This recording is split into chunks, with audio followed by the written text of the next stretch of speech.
రావు గారిని మాట్లాడవలసిందిగా రిక్వెస్ట్ చేస్తున్నాం. హలో అండి.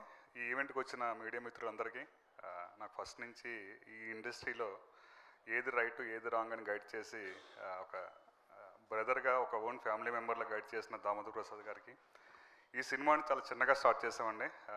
చాలా చిన్నదండి ఈ ప్రాజెక్టు, కానీ దీన్ని ఇంత గ్రాండ్గా కండక్ట్ చేస్తున్న బన్నీ వాసు అండ్ వంశీ గారికి చాలా చాలా కృతజ్ఞత అండి.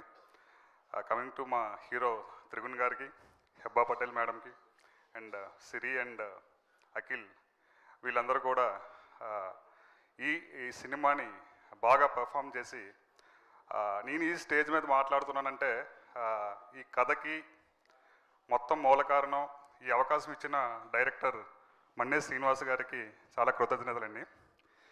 ఈ సినిమా గురించి చెప్పాలంటే చాలా సిల్లీగా స్టార్ట్ అయిందండి ఈ సినిమా. ఎలా అంటే, ఒకరోజు డైరెక్టర్ గారు నన్ను జస్ట్ డ్రాప్ చేయమన్నారు అంతే. మహా అయితే అది ఒక 500 మీటర్స్ డిస్టెన్స్ అండి అంతే. జస్ట్ బండి మీద వెళ్తున్నాం ఇద్దరం కూడా. వెంకట్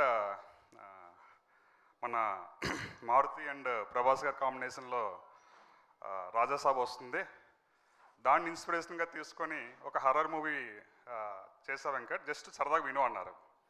జస్ట్ ఒక 3 to 5 మినిట్స్లో కంప్లీట్ అయిపోయిందండి స్టోరీ.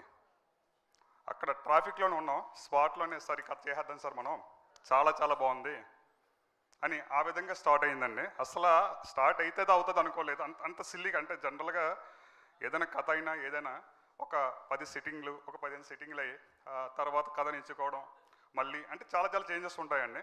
కానీ ఈ కథకి స్టార్టింగ్ పాయింట్ మాకు బాగా ట్రాఫిక్ ఉన్న రద్దీ ఏరియా అండి.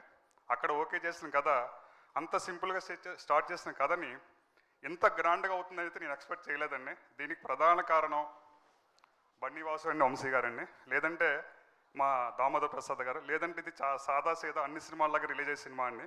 సో ఈ అవకాశం ఇచ్చిన అందరికీ, మీడియా మిత్రులందరికీ కూడా చాలా చాలా ధన్యవాదాలండి. థ్యాంక్ యూ అండి. థ్యాంక్ యూ అండి. నెక్స్ట్ డైరెక్టర్ శ్రీనివాస్ మన్నే గారిని మాట్లాడవలసిందిగా రిక్వెస్ట్ చేస్తున్నాం.